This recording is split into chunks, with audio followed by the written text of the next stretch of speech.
कि बेटा कल हमने first law of thermodynamics complete किया था और फर्स्ट लॉ ऑफ थर्मोडायनेमिक्स की दो बहुत ही इम्पोर्टेंट हमने लास्ट में बातें डिस्कस की थी, जिसको मैंने कहा था कि इन चीजों को ड्रॉबैक्स कहा जाता है फर्स्ट लॉ ऑफ थर्मोडायनेमिक्स में।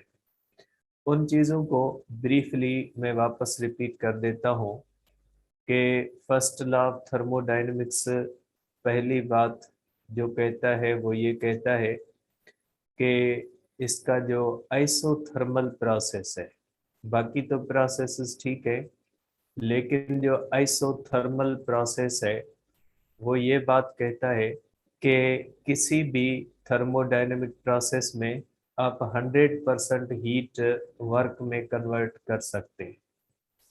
तो ये जो 100% हीट की कन्वर्शन है वर्क में, ये प्रैक्टिकली हमारे लिए फिजिकली इम्पॉसिबल होती है। इसलिए हम कहते हैं कि जो फर्स्ट लॉ का जो आइसोथर्मल प्रोसेस है वो उस बात को तो कोई इनकार नहीं करता कि किसी भी इंजन की इफिशिएंसी 100% हो सकती है, क्योंकि फर्स्ट लॉ ऑफ थर्मोडायनेमिक्स कहता है कि जब आप हीट दोगे आइसोथर्मल प्रोसेस के अंदर तो वो टोटल हीट किस में कन्वर्ट हो जाएगी, वर्क में। इसका मतलब ये हुआ कि फर्स्ट लॉ ऑफ थर्मोडायनेमिक्स कहता है कि आप 100% हीट को कन्वर्ट कर सकते हैं वर्क में। मीन्स आप चाहें तो 100% हीट को वर्क में कन्वर्ट कर सकते। मीन्स आप एक ऐसा इंजन बना सकते हैं जिसकी इफिशियंसी 100% होगी। और दूसरी बात जो फर्स्ट लॉ ऑफ थर्मोडायनेमिक्स का आइसोथर्मल प्रोसेस कहता है वो ये कहता है कि जब 100% हीट वर्क में कन्वर्ट हो जाएगी तो फिर आपके पास हॉट रिजर्वायर का कॉन्सेप्ट ही नहीं रहता। फिर आप किसी भी बॉडी से हीट लेके वर्क में कन्वर्ट कर सकते। मीन्स आप किसी ऐसी बॉडी से भी हीट ले सकते हैं जिसका टेम्परेचर लेस देन सराउंडिंग है। फॉर एग्जाम्पल, ठीक है, आप एक ऐसा इंजन बना सकते हैं जो 100% हीट को वर्क में कन्वर्ट करता है। तो फिर वो इंजन एयर से या मुख्तलिफ किसी भी चीज से हीट लेके उस पर चल सकता है, किसी भी उसको फ्यूल देने की जरूरत नहीं है। तो सिंपली अगर आप कहें तो सिंपली आप कह सकते हैं कि फर्स्ट लॉ ऑफ थर्मोडायनेमिक्स जो दो बातें बताता है, जिसका आइसोथर्मल प्रोसेस दो बातें बताता है, वो दोनों बातें फिजिकल पॉइंट ऑफ व्यू से इम्पॉसिबल है। पहली बात ये कि आइसोथर्मल प्रोसेस कहता है कि आप 100% हीट को वर्क में कन्वर्ट कर सकते हैं। तो ये बात जो है वो इसका मतलब है कि input is equal to output. तो इनपुट और आउटपुट कभी भी बराबर नहीं होते, हमें भी पता है। और दूसरी बात ये कहता है कि heat can also flow from cold body to the engine. Means heat जो है वो कोल्ड बॉडी से भी इंजन में जा सकती, क्योंकि engine can convert 100% heat into work. तो ये दो बातें ऐसी है जो फर्स्ट लॉ ऑफ थर्मोडायनेमिक्स में फर्स्ट लॉ ऑफ थर्मोडायनेमिक्स के दो ड्रॉबैक्स में आती है। अब इन दोनों बातें जो है, ठीक है, इन दोनों बातों का जो है वो आप कहें कि इन दोनों बातों को जो फिक्स किया गया है, वो सेकंड लॉ ऑफ थर्मोडायनेमिक्स ने इन दोनों बातों को फिक्स किया है। तो आप कह सकते हैं कि जो सेकंड लॉ ऑफ थर्मोडायनेमिक्स है वो फर्स्ट लॉ ऑफ थर्मोडायनेमिक्स के आइसोथर्मल प्रोसेस के नतीजे में ये जो दो सिचुएशन जनरेट हो रही है, इन दोनों को फिक्स करने के लिए आया है। आप ये भी कह सकते हैं कि सेकंड लॉ ऑफ थर्मोडायनेमिक्स जो है ये दो ड्रॉबैक्स जो दो ड्रॉबैक्स है फर्स्ट लॉ ऑफ थर्मोडायनेमिक्स के, उनको कवर देने के लिए आया है, उनको फिक्स करने के लिए है। तो आप कह सकते हैं कि सेकंड लॉ ऑफ थर्मोडायनेमिक्स जो है वो फर्स्ट लॉ ऑफ थर्मोडायनेमिक्स के ड्रॉबैक्स को जो है वो कवर करने के लिए आया या ड्रॉबैक्स को फिक्स करने के लिए आया है। ठीक है, तो अब हम डिस्कस करते हैं कि सेकंड लॉ ऑफ थर्मोडायनेमिक्स जो होता है वो हमें कहता क्या है बेटा। ठीक है, तो अब सेकंड लॉ ऑफ थर्मोडायनेमिक्स को हम डिस्कस करते हैं कि सेकंड लॉ ऑफ थर्मोडायनेमिक्स कहता क्या है बेटा। Second law of thermodynamics,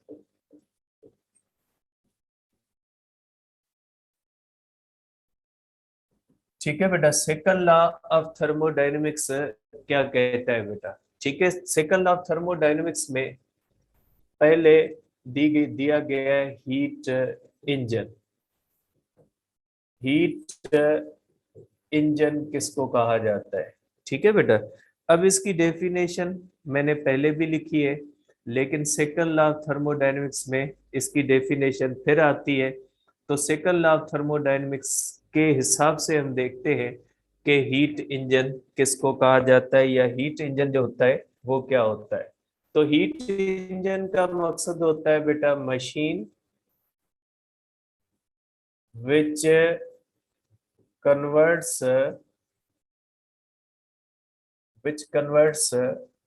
heat into mechanical work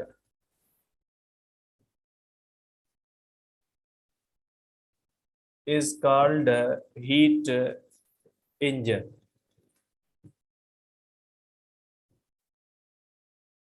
ठीक है। अब हीट इंजन जो होता है उसका काम क्या होता है? हीट इंजन का काम होता है हीट को वर्क में कन्वर्ट करना। इसका इनपुट क्या होता है? इसका इनपुट होता है हीट इंजन के अंदर, इनपुट हम देते हैं हीट, और इसका आउटपुट कौन सा होता है बेटा? इसका आउटपुट होता है वर्क। ठीक है, इंजन के अंदर इनपुट हीट होता है और आउटपुट क्या होता है? वर्क होता है। ठीक है।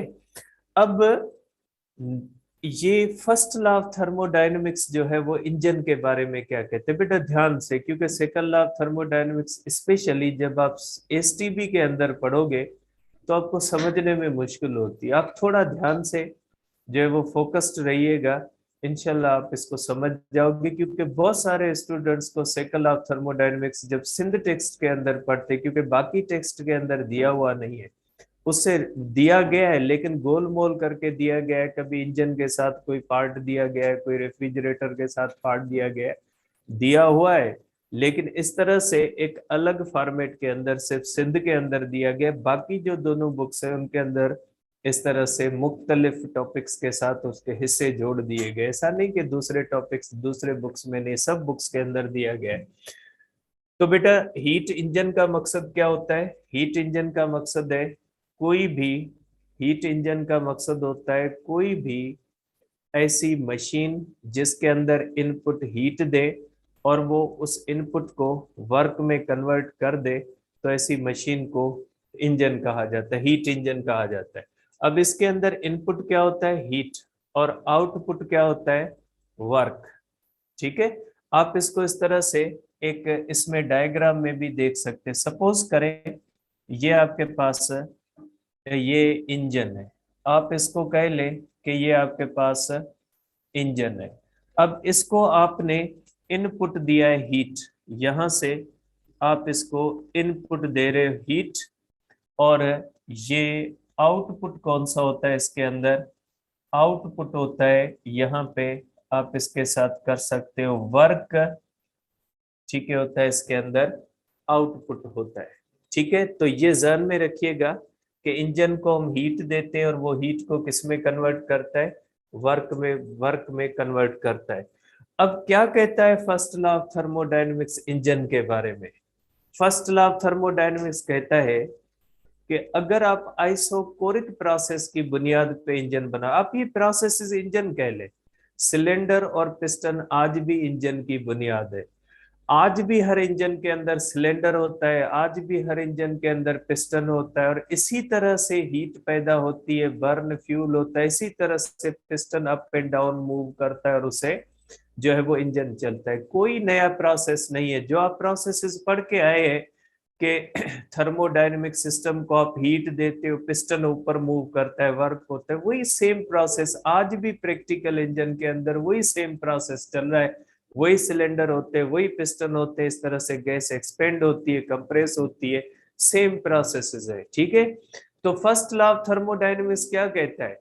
फर्स्ट लॉ ऑफ थर्मोडायनेमिक्स कहता है अगर आइसोकोरिक प्रोसेस पे इंजन बनाओगे तो उसके अंदर आउटपुट मिलेगा ही नहीं, उसके अंदर इनपुट तो होता है। आइसोकोरिक प्रोसेस के अंदर क्या होता है? इनपुट हीट तो होती है, आउटपुट वर्क नहीं होता। तो फर्स्ट लॉ ऑफ थर्मोडायनेमिक्स कहता है कि अगर आइसोकोरिक प्रोसेस के ऊपर आप इंजन बनाओगे तो आपको सिर्फ इनपुट देना पड़ेगा, आउटपुट आपको नहीं मिलेगा। मींस ये इंजन आपके काम का नहीं, इंजन ही नहीं बनेगा क्योंकि आउटपुट इसमें वर्क ही नहीं होगा। Ice first law of thermodynamics कहते हैं अगर आप आइसोबैरिक प्रोसेस पे इंजन बनाओगे तो आपको तीन चीजों की जरूरत पड़ेगी। कौन सी? एक, आपको सोर्स की जरूरत पड़ेगी जो हीट आपको दे। दूसरा, आपको इंजन की जरूरत पड़ेगी जो इंजन उस हीट को वर्क में कन्वर्ट करे। तीसरी चीज तीसरी चीज आपको एक कोल्ड बॉडी की जरूरत पड़ेगी जो रिमेनिंग हीट ले ले। ठीक है, इसको थोड़ा समझे। According to the isobaric process engine के अंदर तीन चीजों की जरूरत पड़ेगी। कौन सी? एक वो बॉडी जो हीट दे, सपोज करें एक बॉडी ने 100 जूल हीट दी। दूसरी दूसरा सिलेंडर पिस्टन होना चाहिए जो उस 100 जूल में से वर्क करे। सपोज करें सिलेंडर पिस्टन ने 50 जूल वर्क किया, क्योंकि आइसोबैरिक में 100% नहीं होगा। अब बाकी बची 50 जूल। अब वो 50 जूल कहाँ जाए? अगर वो 50 जूल इंजन को गर्म करेगी तो इंजन गर्म होके फट जाएगा। तो इसके लिए क्या होना चाहिए? एक कोल्ड बॉडी होनी चाहिए जो 50 जूल उसे वापस ले ले, ताकि इंजन का अपना टेम्परेचर जो है वो इतना ज्यादा न बढ़े। प्रैक्टिकल इंजन को देख लें, प्रैक्टिकल इंजन आप सबने देखा है, उसके अंदर हम फ्यूल बर्न करते हैं। वो फ्यूल जो होता है वो इंजन के अंदर हीट पैदा करता है। हीट से ये पिस्टन और ये सारे सिलेंडर वाला सिस्टम चलता है, इंजन वर्क करता है। रिमेनिंग हीट साइलेंसर के थ्रू किसमें चली जाती है? एयर में चली जाती है। अगर साइलेंसर को बंद कर दे इंजन ज्यादा देर तक चल नहीं सकता, क्योंकि आप जो हीट दे रहे होते हैं ना उसका 100% इंजन वर्क में कन्वर्ट नहीं करता। उसका कुछ पार्ट जो होता है वो इंजन के अंदर एज ए इंटरनल एनर्जी होता है। वो जरूरी है कि जो रिमेनिंग पार्ट है उसको एयर की तरफ धकेल दिया जाए, अदरवाइज इंजन कंटिन्यूअसली गर्म होता जाएगा, उसकी इंटरनल एनर्जी बढ़ती जाएगी और थोड़ी देर के अंदर धमाके के साथ इंजन जो है वो फट जाएगा। तो आइसोबैरिक प्रोसेस क्या कहता है? आइसोबैरिक प्रोसेस कहता है किसी भी हीट इंजन के लिए तीन चीजों की जरूरत है। हॉट रिजर्वायर जो हीट इंजन को दे, इंजन उस हीट का सम पार्ट वर्क में कन्वर्ट करे। रिमेनिंग हीट लेने के लिए हमारे पास कोई कोल्ड रिजर्वायर होना चाहिए। प्रैक्टिकल इंजन इन तीन प्रोसेसेस पे काम करता है। फ्यूल बर्न होता है, वो हॉट सोर्स होता है, हीट देता है। सिलेंडर पिस्टन उसके अंदर इंजन वर्क करता है। रिमेनिंग हीट साइलेंसर के थ्रू किसमें चली जाती है? एटमॉस्फेयर में। एटमॉस्फेयर जो होता है वो बिहेव करता है लाइक अ कोल्ड रिजर्वायर। अगर आप साइलेंसर को बंद कर दोगे तो इंजन ज्यादा देर तक चल नहीं पाएगा। तो आइसोबैरिक प्रोसेस क्या कहता है? आइसोबैरिक प्रोसेस कहता है कि अगर आप इंजन बनाओगे तो तीन चीजें नेसेसरी है। कौन सी तीन चीजें नेसेसरी है? हॉट रिजर्वायर, इंजन, और उसके बाद कौन सी चीजें हैं? Cold reservoir. ठीक है, जैसे प्रैक्टिकल इंजन सारे के सारे काम करते हैं आइसोबैरिक प्रोसेस पे। हम हीट देते हैं, उसका कुछ पार्ट वर्क में कन्वर्ट होता है, रिमेनिंग किस में चला जाता है? एटमॉस्फेयर। एटमॉस्फेयर बिहेव कर रहा है लाइक अ कोल्ड रिजर्वायर। ठीक है, अब आ जाए आइसोथर्मल प्रोसेस में। आइसोथर्मल प्रोसेस क्या कहता है? आइसोथर्मल प्रोसेस कहता है कि इंजन के लिए सिर्फ दो चीजों की जरूरत है। अगर आप आइसोथर्मल प्रोसेस की बुनियाद पे इंजन बनाओगे तो उसके लिए सिर्फ दो चीजों की जरूरत है, एक हॉट रिजर्वायर और दूसरा इंजन, या कोल्ड रिजर्वायर। कोई भी एक रिजर्वायर जो हीट दे, उसका 100% किसमें कन्वर्ट हो जाए? वर्क में। ठीक है, देखिए बेटा, बैंक्स क्यों बनती है? बैंक्स इसलिए बनती हैं कि इंसान, बहुत सारे इंसान जो कमाते हैं उतने उसके एक्सपेंसेस नहीं होते, उनसे वो ज्यादा कमाते हैं, रिमेनिंग किस में कर देते हैं, सेविंग में। ठीक है, मीन्स तीन प्रोसेसेस हुए। एक ह्यूमन हुआ जिसने काम किया, उसको पैसे मिले, मीन्स आप ये पैसे मिलने को कहें हार्ट सोर्स ने पैसे दिए, इंसान ने उसमें से कुछ खर्च किए, रिमेनिंग किसमें उसने जो है वो करवा दिए, बैंक में उसने जमा करवा दी। मीन्स तीन चीजों की जरूरत होती है इस तरह से। लेकिन अगर फॉर एग्जाम्पल एक इंसान है ही ऐसा, जो जैसे मजदूर होते हैं, जो जितना कमाते हैं वो उनके एक्सपेंसेस हो जाते हैं, उनके पास सेविंग होती ही नहीं, तो उनके लिए बैंक की जरूरत नहीं पड़ती। बैंक की जरूरत उनके लिए पड़ती है जिनके पास सेविंग होती है। तो इसी तरह से आइसोबैरिक प्रोसेस को जब हम 100 जूल हीट देते हैं, सपोज करें 50 जूल वो वर्क में कन्वर्ट करते हैं, 50 जूल उनकी सेविंग है, वो सेविंग कहाँ जाए, वो सेविंग क्या करते हैं, वो बैंक में सबमिट करते हैं, और बैंक को आप कह ले कोल्ड रिजर्व है, जो अपने अंदर उन पैसों को रख लेता है। तो according to the adiabatic process, sorry, according to the जो है वो आइसोबैरिक प्रोसेस, इंजन के लिए तीन चीजों की जरूरत है, लेकिन आइसोथर्मल प्रोसेस कहता है इंजन के लिए सिर्फ दो चीजों की जरूरत है। एक चीज से हीट आएगी और वो टोटल किस में कन्वर्ट हो जाएगी, वर्क में कन्वर्ट हो जाएगी। तीसरी चीज की जरूरत ही नहीं। जैसे मजदूर होता है, जितना कमाता है उतने ही वो खा लेता है, बैंक की उसको क्या जरूरत, कोई जरूरत ही नहीं है, उसको कोई सेविंग करनी नहीं है, ना ही उसके पास इतने रिसोर्सेज होते हैं कि वो सेविंग की तरफ जाए। तो ये आइसोथर्मल आप मजदूर की तरह समझ लें कि जितना उसने कमाया उतना ही कंज्यूम कर लिया, बैंक की जरूरत नहीं है।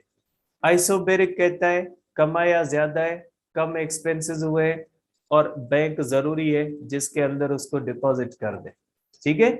तो आइस जो फर्स्ट लॉ ऑफ थर्मोडायनेमिक्स है वो कहता है कि इंजन जो है वो तीन रिजर्वायर पे भी बन सकता है और दो रिजर्वायर पे भी बन सकता है, क्योंकि आइसोथर्मल प्रोसेस कहते हैं कि 100% हीट की कन्वर्शन किसमें हो जाएगी, वर्क में। मींस इंजन के काम करने के लिए सिर्फ एक रिजर्वायर भी काफी है। आई फर्स्ट लॉ ऑफ थर्मोडायनेमिक्स को कोई मसला नहीं है कि इंजन दो रिजर्वायर से बनता है तो भी कहता है बन जाएगा, और एक रिजर्वायर से कहता है तो भी बन जाएगा।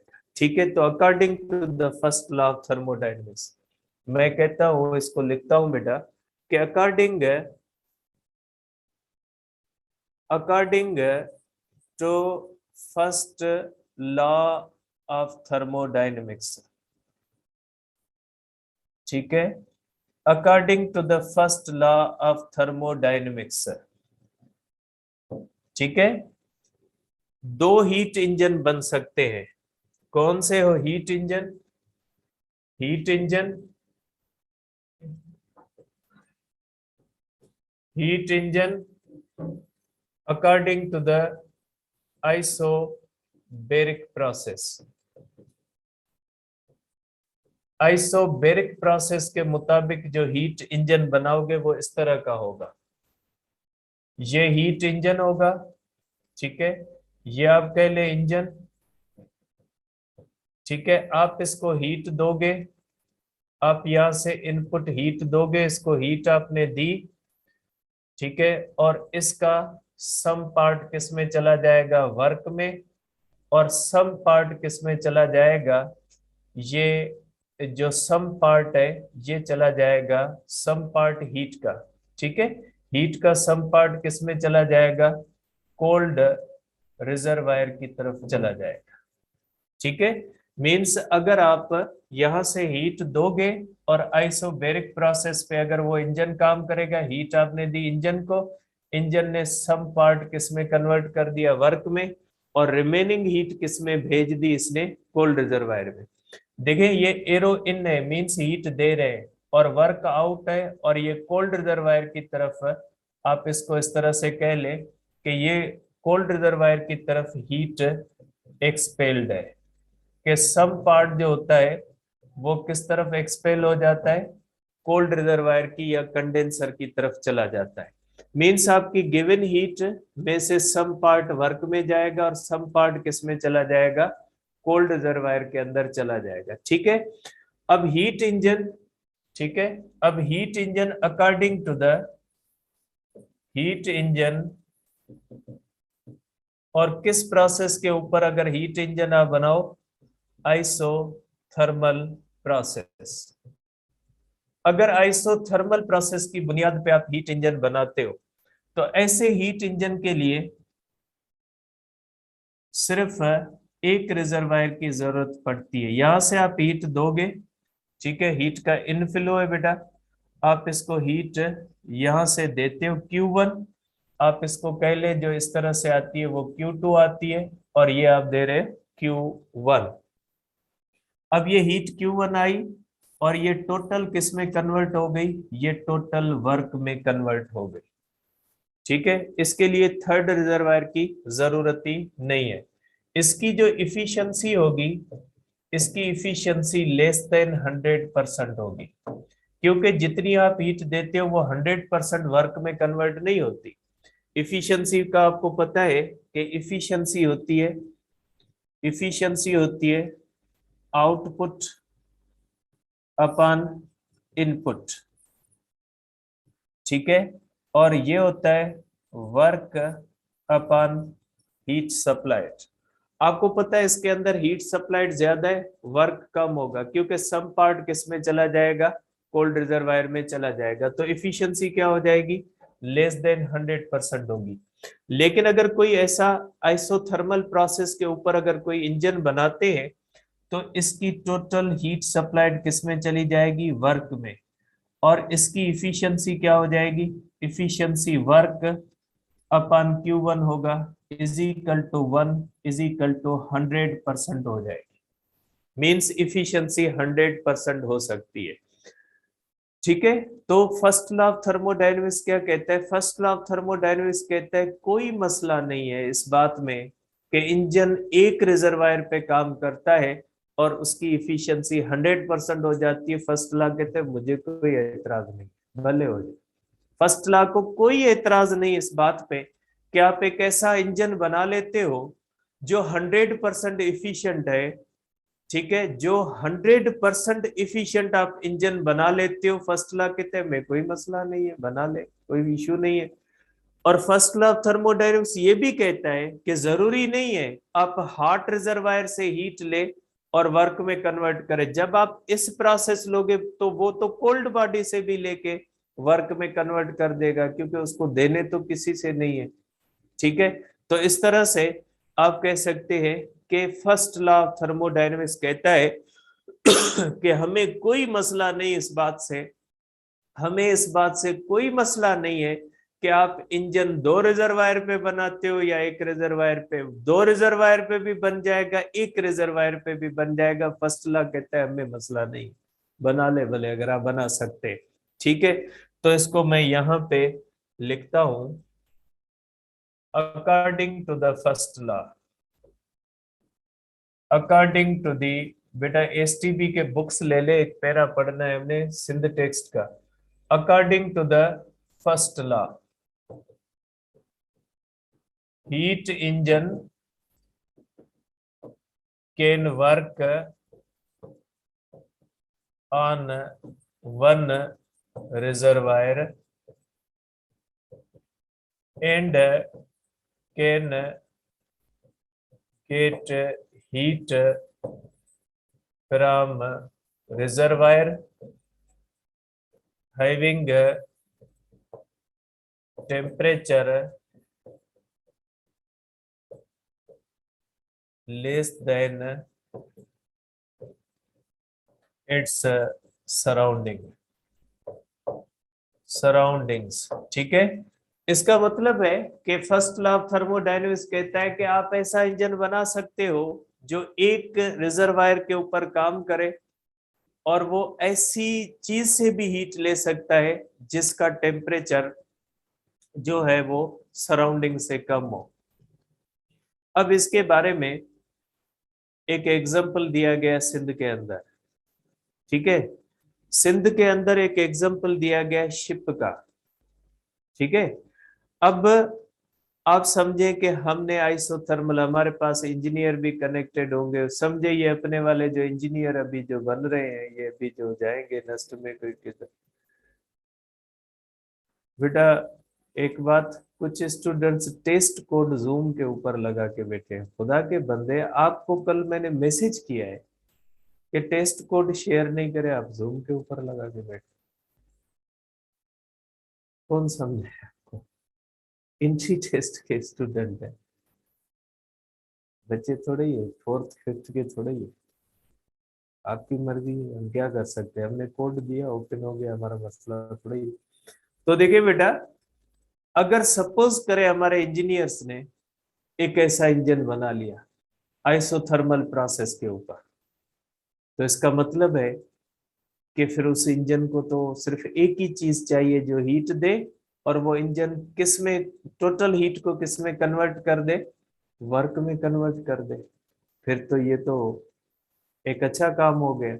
सपोज करें अपने इंजीनियर्स ने ये बना लिया इंजन, हमने उठा के उसको शिप में लगाया, और शिप में वो लगा के ओशियन में डाल दी शिप। आपको पता है ओशियन वाटर का टेम्परेचर सराउंडिंग के टेम्परेचर से कम होता है। आपको यह भी पता होगा कि वाटर का टेम्परेचर सराउंडिंग के टेम्परेचर से कम होता है, वाटर ठंडा लगता है सराउंडिंग की चीजों से। अगर उस शिप के अंदर हमने ऐसा इंजन लगा दिया जो आइसोथर्मल प्रोसेस के ऊपर काम करता है, तो ओशियन वाटर के अंदर तो भले उसका टेम्परेचर सराउंडिंग से कम है, लेकिन ओशियन के अंदर इतना वाटर है, उसके अंदर huge amount of internal energy पड़ी है। ओशियन वाटर का टेम्परेचर सराउंडिंग से कम है, लेकिन ओशियन के अंदर वाटर इतना ज्यादा है कि उसके अंदर इंटरनल एनर्जी बहुत ज्यादा पड़ी है। उसका भी टेम्परेचर तो होता है ना, लेकिन उसका टेम्परेचर ठीक है सराउंडिंग के टेम्परेचर से थोड़ा बहुत कम होता है, लेकिन फिर भी उसका टेम्परेचर होता है। तो हमने क्या किया, जो हमारे इंजीनियर्स जो हजरात हैं, उन्होंने ये आइसोथर्मल पे इंजन बनाया, हमने वो शिप के अंदर लगाया, शिप को डाल दी हमने समंदर में। तो शिप क्या करेगी, समंदर की इंटरनल एनर्जी लेगी, क्योंकि उसको तो मसला ही नहीं है, वो तो कहीं से भी हीट ले सकती है। वो हीट समंदर से ले और उसको वर्क में कन्वर्ट करती रहे और शिप को चलाती रहे, मीन्स वो समंदर के अंदर चलती रहे, समंदर से इंटरनल एनर्जी लेती रहे और वो समंदर के अंदर चलती रहे। मीन्स उसको न डीजल डालने की जरूरत न पेट्रोल डालने की जरूरत। मीन्स फिर हम ऐसा इंजन भी बना सकते हैं जिसको देने की कुछ नहीं। फिर अगर वही इंजन अगर हम किसी कार में लगा दें, तो हमारी इस एयर के अंदर इतनी हीट पड़ी है, क्योंकि एयर का भी टेम्परेचर होता है, एयर के अंदर भी इंटरनल एनर्जी है, ठीक है। तो क्योंकि एडियाबेटिक क्या कहता है, इंटरनल एनर्जी की बुनियाद पे भी आप वर्क कर सकते हैं।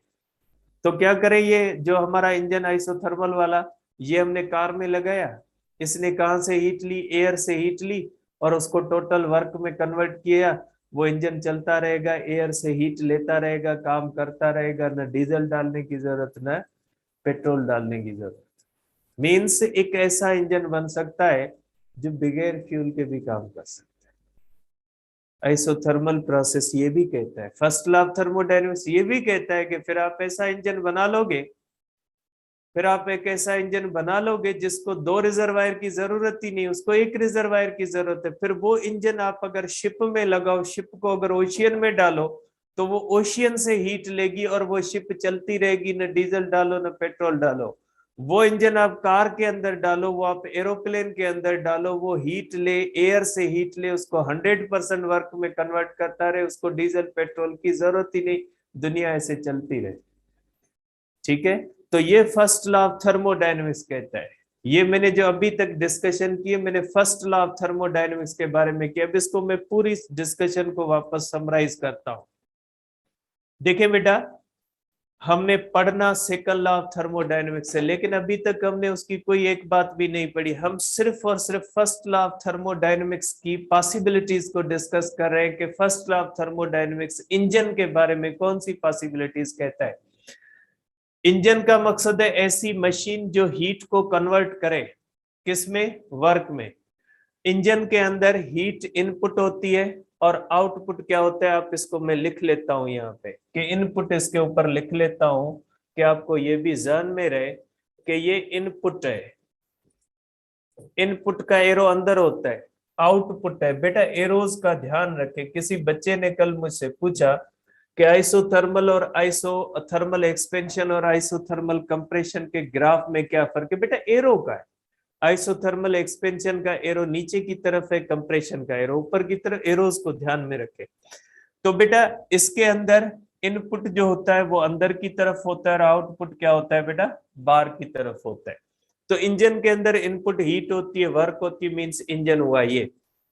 अब according to the first law of thermodynamics, ये मैंने इफिशिएंसी का फार्मूला लिखा है बेटा। इफिशिएंसी होती है output upon input, output work है, इनपुट को हम कहते हैं Q1। अब ice first law of thermodynamics के मुताबिक अगर कोई ऐसा इंजन बनाए जो आइसोबैरिक प्रोसेस पे काम करता है, तो वो इंजन क्या करेगा, उस इंजन को जब हम हीट देंगे उसका सम पार्ट वर्क में कन्वर्ट करेगा और सम पार्ट Q2 जो है वो किसमें एक्सपेल कर देगा, वो कोल्ड रिजर्वायर में एक्सपेल कर देगा। ठीक है, क्योंकि आइसोबैरिक प्रोसेस में 100% हीट वर्क में कन्वर्ट नहीं होती। तो ये फर्स्ट लॉ ऑफ थर्मोडायनेमिक्स कहता है कि अगर आप आइसोबैरिक प्रोसेस के ऊपर कोई इंजन बनाओगे तो उसके लिए तीन चीजों की जरूरत पड़ेगी। एक हॉट रिजर्वायर जो हीट देगा, एक कोल्ड रिजर्वायर जो उसे हीट ले लेगा, और रिमेनिंग जो हीट होगी वो किसमें चली जाएगी, वो चली जाएगी वर्क में। ठीक है। अब तीसरी बात कि अगर कोई ऐसा इंजन बनाते हैं जो इंजन आइसोथर्मल प्रोसेस की बुनियाद पे चलता है, तो आप ऐसा इंजन बना सकते हैं जिसके अंदर सिर्फ आपको एक रिजर्वायर की जरूरत पड़ेगी। और वो कौन से रिजर्वायर की जरूरत पड़ेगी, वो आपको हॉट रिजर्वायर की जरूरत पड़ेगी, क्योंकि आइसोथर्मल प्रोसेस वाला जो इंजन होगा वो 100% हीट को किसमें कन्वर्ट कर देगा, वो हीट को वर्क में कन्वर्ट कर देगा। मींस आप एक ऐसा इंजन भी बना सकते हैं जो एक रिजर्वायर पे काम, तो जब कोई इंजन एक रिजर्वायर पे काम करता है तो ना हॉट की बात रहती है ना कोल्ड की रहती है, फिर हीट हॉट रिजर्वायर से भी लेके वो वर्क में कन्वर्ट कर सकता है, वो कोल्ड रिजर्वायर से भी हीट को लेके वर्क में कन्वर्ट कर सकता है। और यही प्रोसेस कहता है कि heat can flow from cold body to hot body without expenditure of energy. First law of thermodynamics कहता है कि heat can flow from cold body to the hot body without external energy, यहां पे इसमें। ठीक है, तो ये जो है वो आइसोथर्मल प्रोसेस के मुताबिक आप एक ऐसा इंजन बनाओगे जो सिर्फ और सिर्फ एक रिजर्वायर पे काम करेगा। तो ये उसकी मैंने समरी लिखी है। ठीक है, अब सिद्ध का बुक खोले, ये सिंध और किताब जो ये बेटा सिंध वाला।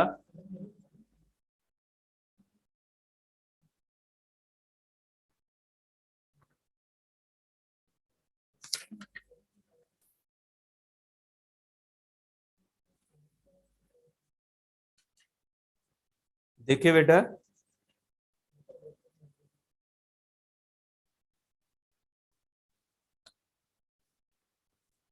देखिए बेटा सेकंड लॉ ऑफ थर्मोडायनेमिक्स है, पेज नंबर है हमारे पास बेटा 30।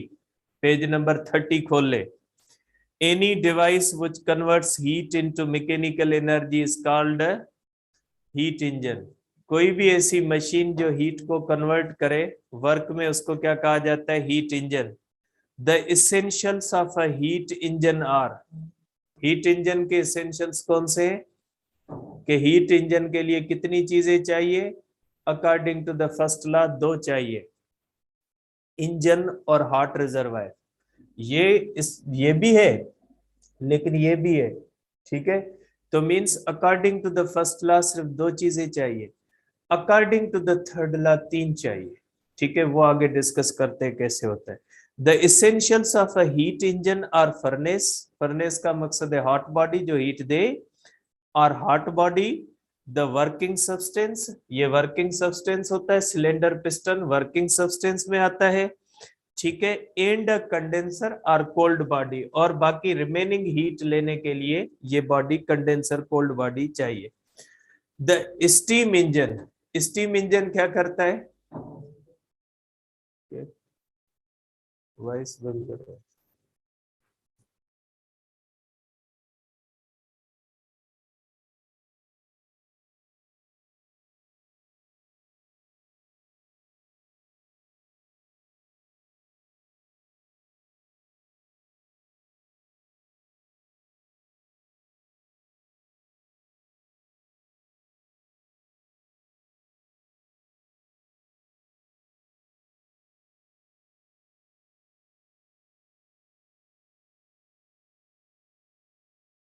स्टीम इंजन होता है। स्टीम इंजन ऐसे ही काम करता है बेटा, ठीक है। वो हीट लेता है, स्टीम बनती है, उस हीट का कुछ पार्ट वर्क में जाता है, बाकी हीट एक्सपेल। प्रैक्टिकल इंजन सब ऐसे करते हैं बेटा।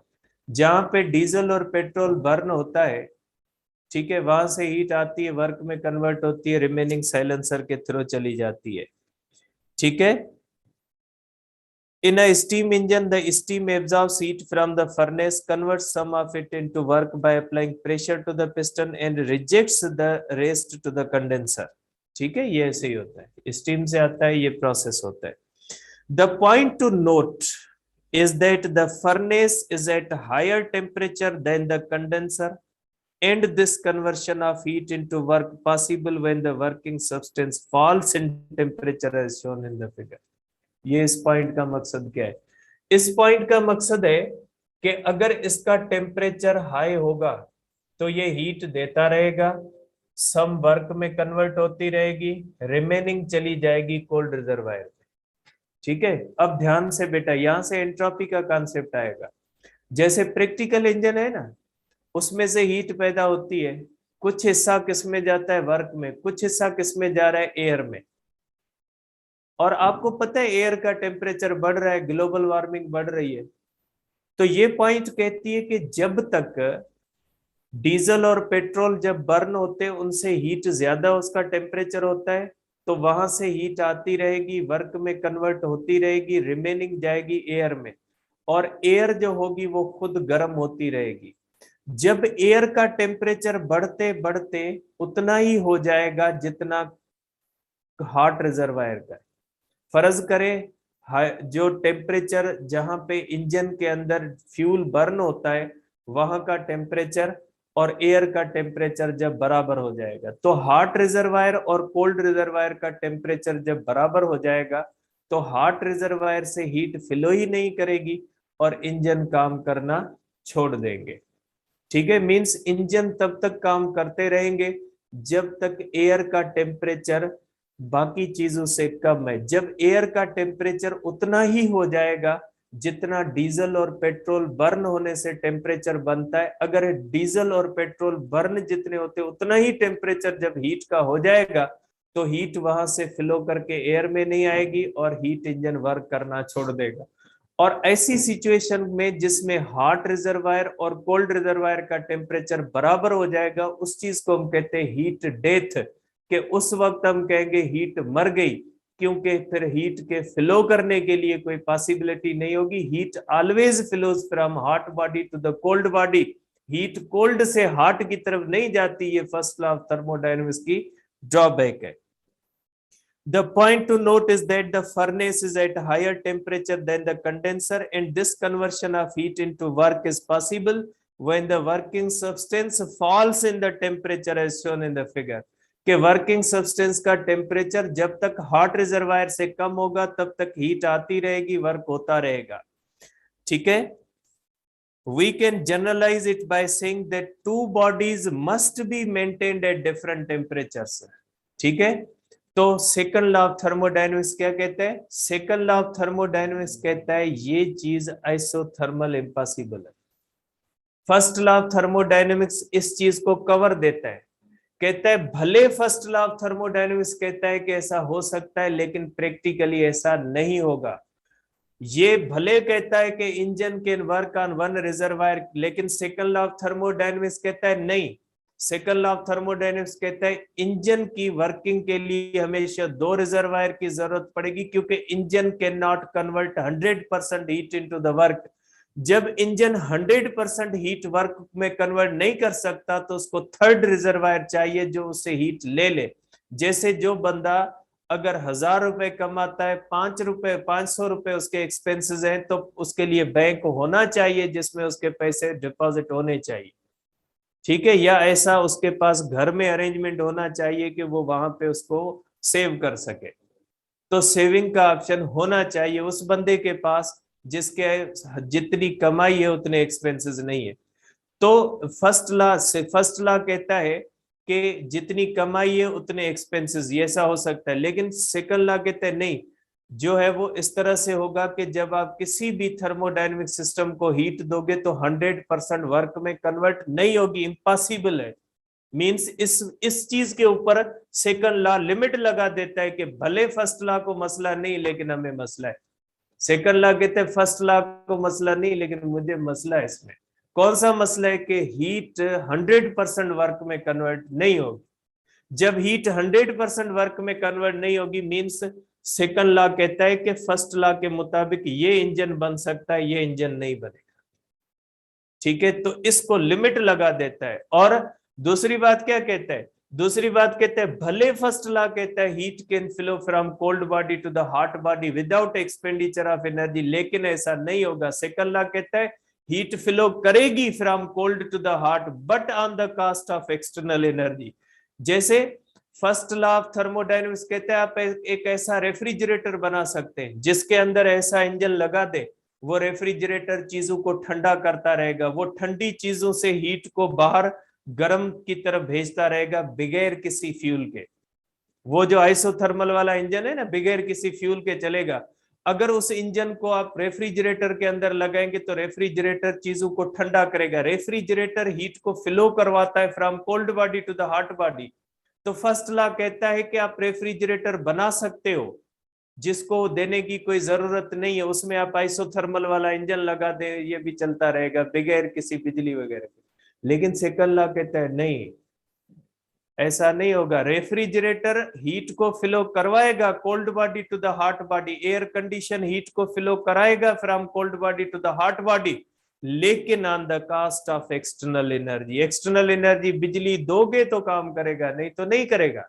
मींस दोनों बातों को second law of thermodynamics limit लगाता है। Second law of thermodynamics cover देने आया। फर्स्ट लॉ ने जो दो अजीब बातें कह दी थी उनको कवर देने के लिए आया कि भले फर्स्ट लॉ कहता है, फर्स्ट लॉ कहता है मुझे एतराज नहीं है, ऐसी चीजें बन सकती है। सेकंड लॉ कहता है नहीं, हमें एतराज है, नहीं बन सकती।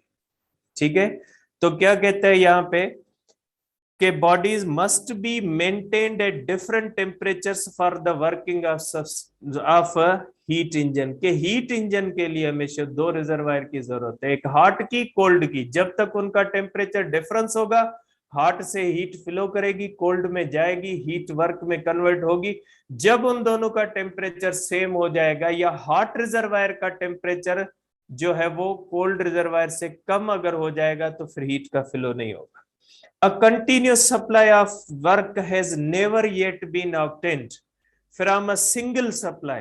कि आज तक ऐसी कोई इंजन नहीं बनी जो एक ही सप्लाई से वर्क करे। एक ही सप्लाई मींस ऐसा इंजन नहीं बन पाया आज तक। From a single supply of heat, otherwise we could build a ship. अगर ऐसा इंजन बन सकता है तो हम एक शिप भी बना सकते हैं।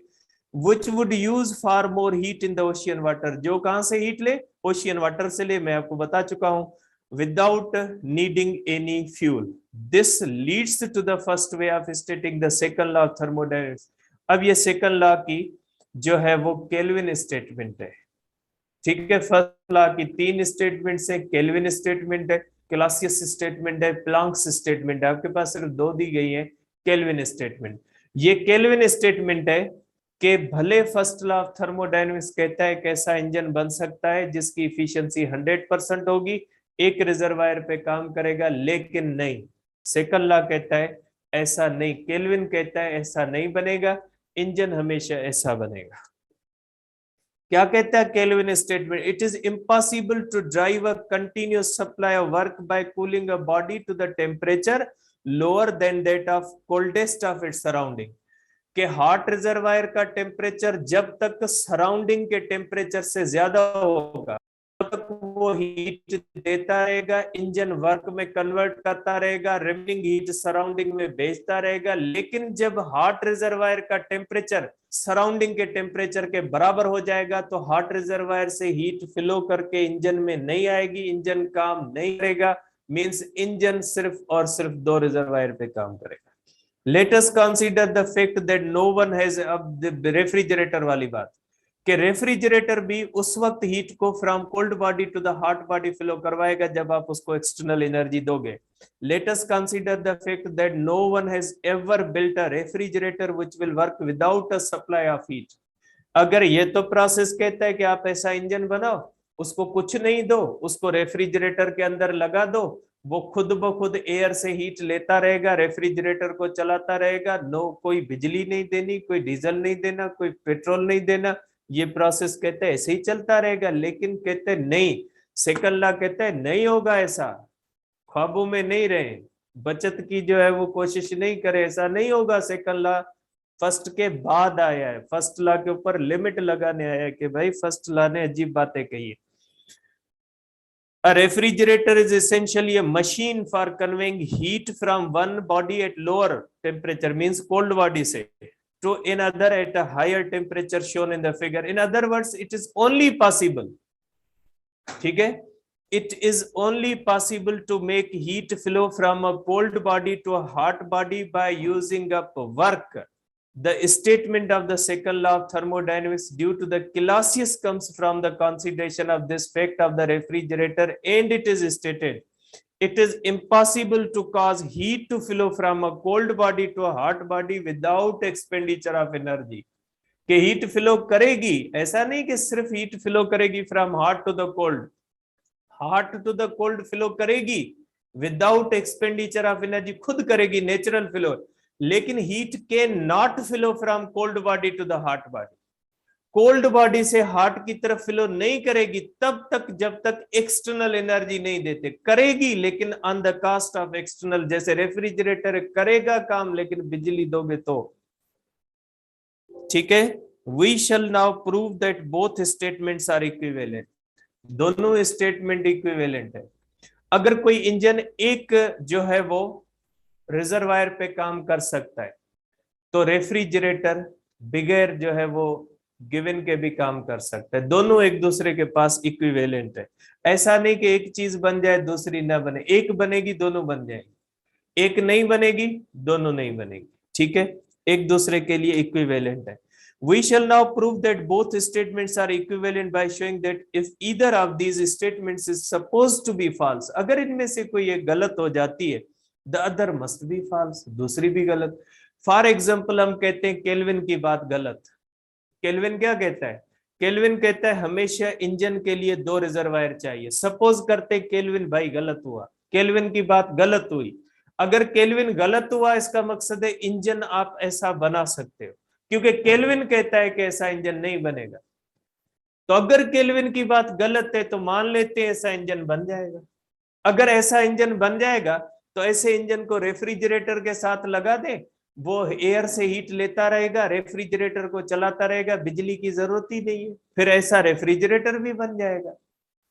तो अगर केल्विन की बात गलत है तो क्लासियस की ऑटोमेटिकली गलत हो गई, कि अगर केल्विन की गलत है इंजन बन जाता है तो एक ऐसा रेफ्रिजरेटर भी बन जाएगा जो हीट को फ्लो करवा लेगा विदाउट इलेक्ट्रिकल एनर्जी, मींस दोनों चीजें बन जाएंगी। अगर एक गलत होगी दूसरी भी गलत है, एक सही है दूसरी भी सही, ठीक है। So we suppose that Kelvin statement is false, then we could have a heat engine which takes heat from a source and converts it completely into work. अगर केल्विन की बात गलत मीन्स ऐसा इंजन बन सकता है जो 100% हीट को वर्क में कन्वर्ट कर। If we connect this perfect engine, उसको किसके साथ, रेफ्रिजरेटर के साथ कनेक्ट करें, to an ordinary refrigerator we can take heat from the hot body, convert it completely to the work. This work can be used to operate the refrigerator which conveys heat from the cold body to the hot body. The net result is a transfer of heat from a cold body to hot body without expenditure of work, which is contrary to the Clausius statement. According to the Kelvin statement, अब second law of thermodynamics को आप summarise कर दें। Second law of thermodynamics क्या कहता है कि first law भले के एक जो है वो भले एक रिजर्वायर पे इंजन बनेगा 100% इफिशियंसी, लेकिन फर्स्ट लॉ कहते हैं सर नहीं होगा, कोई भी ऐसा इंजन नहीं बनेगा जिसकी इफिशियंसी 100% होगी। According to the Kelvin statement, an engine when converting heat into mechanical work cannot convert all of it into work. ये सब की सब वर्क में कन्वर्ट नहीं कर सकता, मींस ये बात गलत है, ये बात सही है, ठीक है। A part of it must be rejected to a cooler reservoir, the exhaust. In other words, it is impossible to devise a machine that would have an efficiency 100%, ये प्लांक्स स्टेटमेंट कहलाती है 100% वाली, लेकिन यहाँ पे केल्विन के नाम से केल्विन की कह ले। Even though the first law will be satisfied, कि first law of thermodynamics satisfy है कि एफिशिएंसी 100% हो सकती है, लेकिन सेकंड लॉ कहता है नहीं हो। ठीक है, कल डिस्कस करेंगे कार्नोट।